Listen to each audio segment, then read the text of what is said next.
Why, hello everybody, and welcome back to Kat's Tiny Kitchen. I'm glad you came to see me today.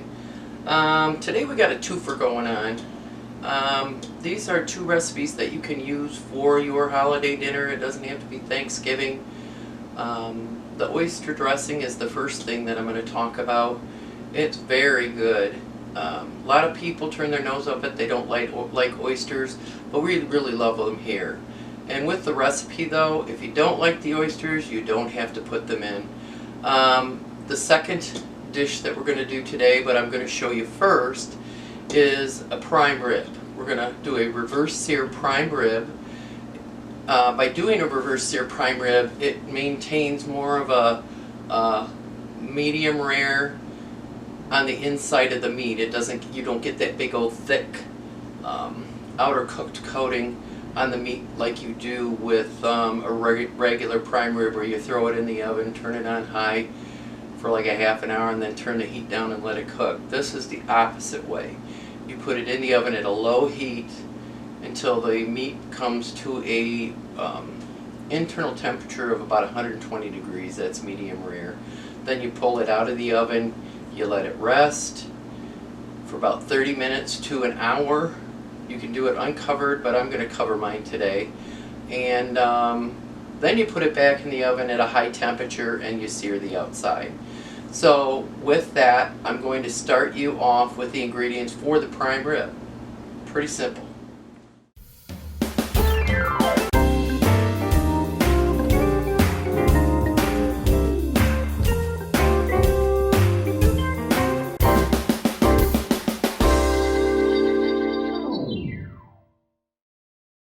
So I've got here, this is a 5.5 pound prime rib.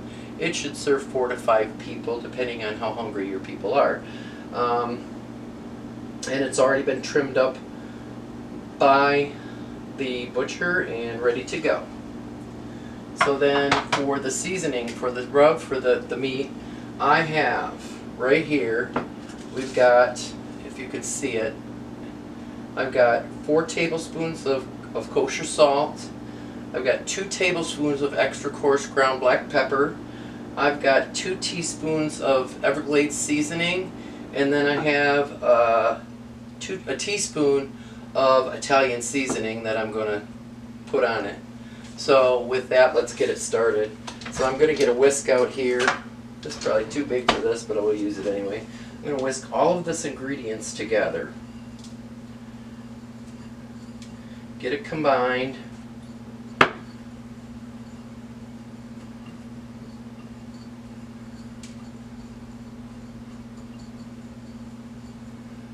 And get it good and combined. And now I'm going to move my meat back over here so you can see what I'm going to do. I want to rub this meat on all sides. So I'm going to get this on, I'm going to rub it on this side, get it good and coated. Just rub it in.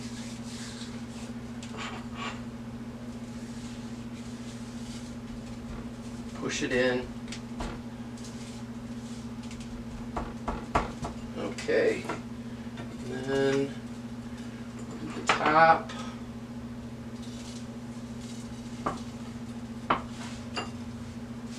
This is sliding around on me.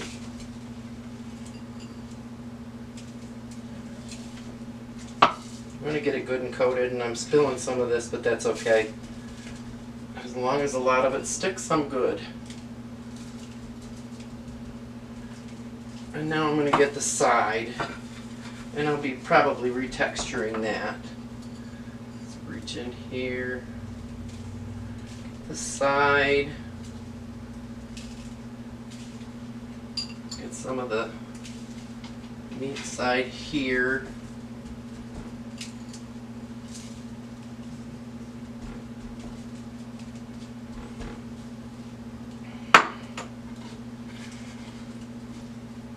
And yes, I do make messes, folks. I make a lot of messes. But it's fun. So I've got that all seasoned. And I'm going to put some more on the top here.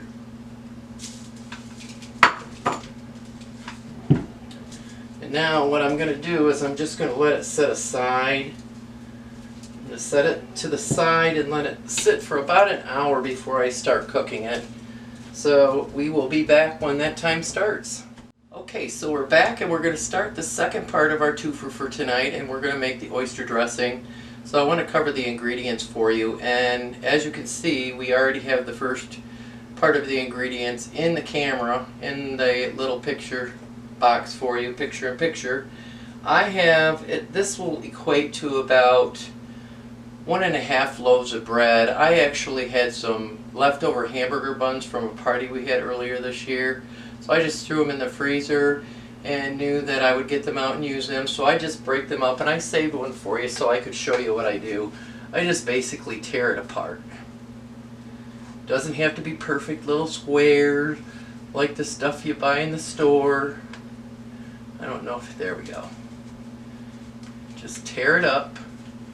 And I usually set it out for a while just to let it dry up a little bit, and that helps it with the moisture. So there you go, that's our first ingredient. That's the bread. Now I usually, if I don't have leftover bread that I've thrown in the freezer for this, I will use whole wheat bread. I'll use a combination of whole wheat and white bread in my recipe, but today it's going to be the buns. And then for the star of the show, we've got 2 8-ounce containers of oysters. I've drained one and kept the liquor from the other one because that's going to help flavor the dressing.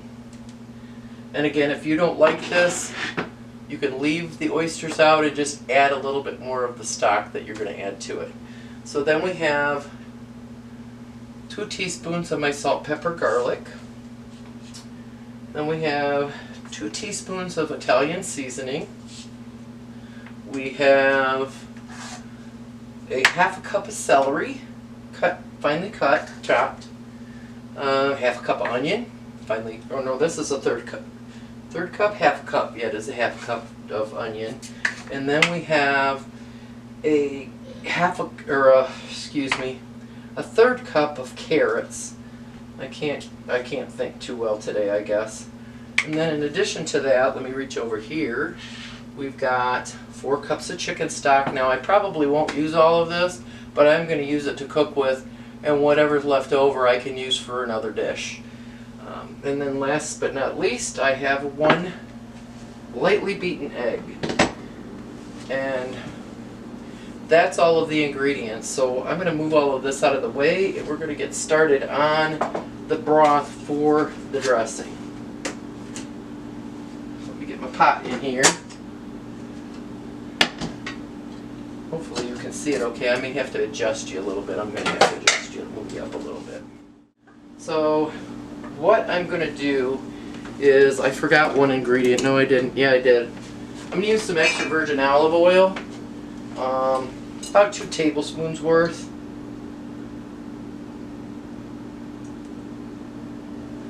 And then I'm going to turn my burner on.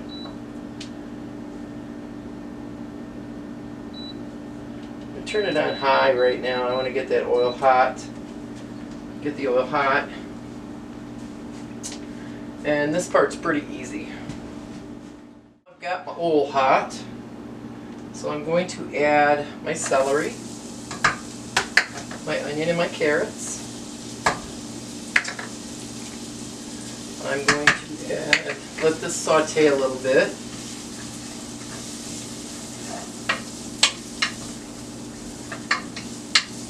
Go ahead and add our 2 teaspoons of salt, pepper, garlic, and our Italian seasoning.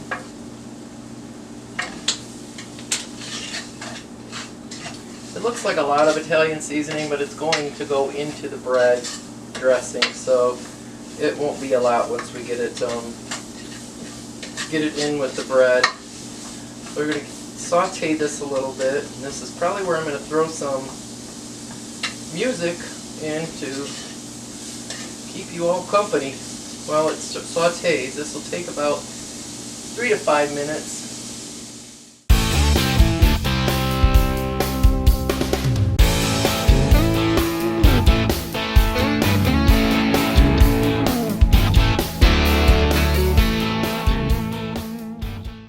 Okay, it's been about 3 to 5 minutes for the saute. The onions are good and clarified, so now we're going to add our chicken stock to this.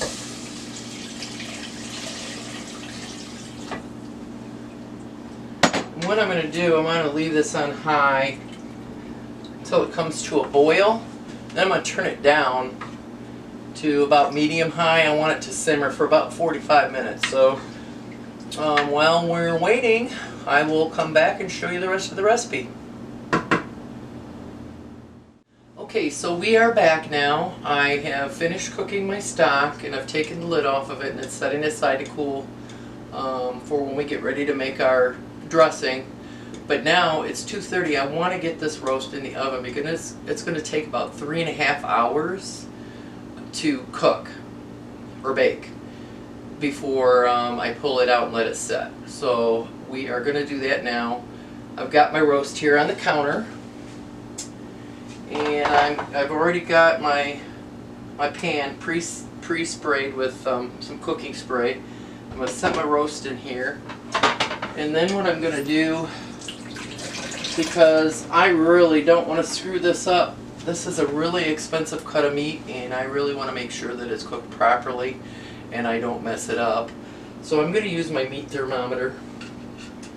I got this meat thermometer from my boss and dear friend Lisa a couple years ago for Christmas, and I love it and I use it all the time.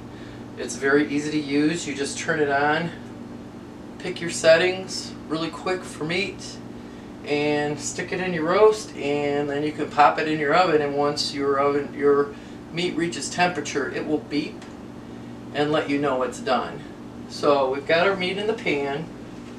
I'm going to stick my probe in here, and you want to cook your roast with the fat cap up. You don't want the fat cap down, and the reason being is all of that good flavor from that fat will render down through the meat and give it a good flavor. So I've got my meat thermometer in. Let me move this out of the way, see if I can't show you what I'm going to do here. So I'm going to turn my power on, and it's showing me 41.2 degrees Fahrenheit in the middle of the meat. So now I'm going to select. I'm going to do beef. You can't see this very well. I better turn this over. Then I'm going to select OK.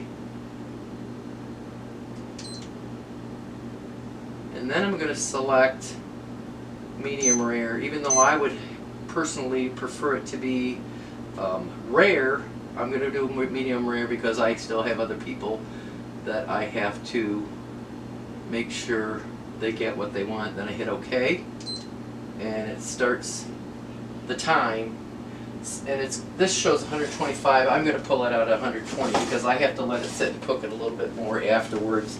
So basically, sorry you're probably blurry right now. I'm going to get my probe in there a little bit more. I'm going to pop this in the oven.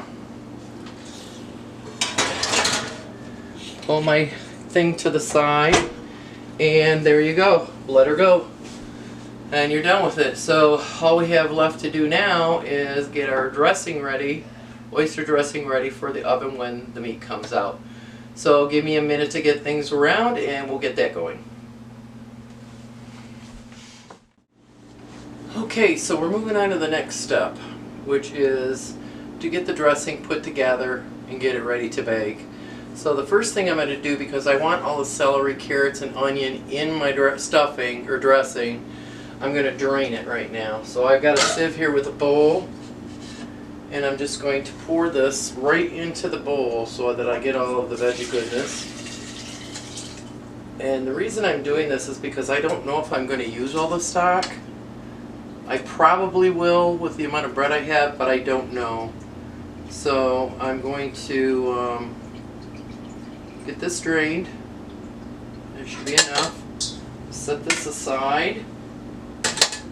And we're going to get our bread over here.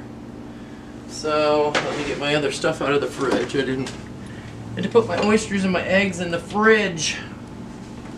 So I've got my oysters that I'm going to add in, and the liquor from the one container. And then I'm going to add my veggies. Bang that a little bit because I want to get all that goodness off of there. And I'm going to mix this around a little bit just to make sure we're okay, because we're going to squish this up like I'm doing now. And I'm going to add my egg. Got my egg in there. And I'm not being too concerned about my hand because it's going to get even messier. So now I'm going to start adding my stock. Okay, I'm going to start with that. I'm going to start mixing it. I'm going to start mixing it. I want to get all of this bread wet. And I'm throwing things around again. Told you I'm messy, folks. And I want to make sure I'm squeezing up those oysters because we don't really want the big chunks. You can have some big chunks, but you want to get that oyster flavor in there, so I break them up. Just keep mixing. You get your consistency. Some of them don't want to break up, but hey. I'm going to add some more stock because I do want this really wet. When I bake it, you can use as much stock or as little stock as you want to. We tend to like ours a little bit moist and yummy. So, and as you can see, that was a pretty big bowl of bread. And it's already half the size it was when we started, so, or less than half the size. So it breaks down pretty quick. So we've got her all mixed up. Let me take a minute here and wash my hands.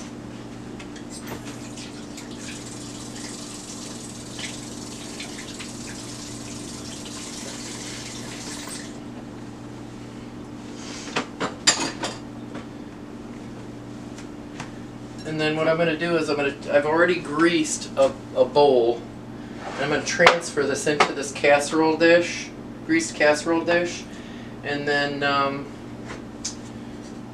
going to put it in the refrigerator, and once the meat's done, I'm going to turn the heat up to 350 degrees. And it'll take it about 45 minutes to bake uncovered. So that's what we're going to do. So we'll get this in here. And this is a lot. I was kind of worried that it wouldn't fit in this dish, but it did. So I'm going to push that out a little bit. And we'll put a cover on it and put it in the refrigerator until it's time to bake it. We've got a lid over here that goes with it. And in case you're wondering, I'm getting my nails ready for the Ohio State-Michigan game, and as you can tell, there's more blue than there is red. That means I'm Michigan. So let me put this in the fridge, and we'll be back shortly. Okay, so we're back, and we're at 120 degrees on the prime rib. So I'm going to pull it out of the oven, and it'll probably get a little foggy when I walk over towards you because I have it set on a manual focus. So let's get this out of the oven. It looks pretty good. My fat cap exploded a little bit, which is strange, but it looks very, very good. And I'm going to take the meat probe out of it. I'm going to readjust my oven to 375 degrees, and I'm going to put my oyster dressing in, and that'll be enough time to let this rest and get ready for the second part of the reverse sear. So I will see you in a minute or two. Okay, so while the meat is resting, I've got oyster dressing here, and I'm getting ready to put it in the oven. I got it preheated to 350. This is going to bake for 30 to 45 minutes. And by the time this is done, then I can put the roast back in and do the reverse sear on it. So we're going to do that right now. And it's pretty. It looks really pretty. Can't wait to eat it. So we're in. And I'm going to set my timer. And we're on the home stretch now, folks, so I'll be back in a few minutes, and we will Are you ready to put the beef in for the reverse sear and get everything else going? So we'll see you in a few. Okay, I'm getting ready to pull the dressing out of the oven. Looks really, really good, and it smells really, really good. So here's our oyster dressing. Should probably pull it back a little bit for you. And it is looking very delicious. So now I'm going to crank the heat up on the oven and get my reverse sear going. So we'll be back shortly. Okay, so the oyster dressing is done, and I've got my roast in the oven. It's been about 5 minutes at my oven temp on convection bake at 480 to get a good crust on the outside of it. So now I'm going to pull it out and we'll take a look at it.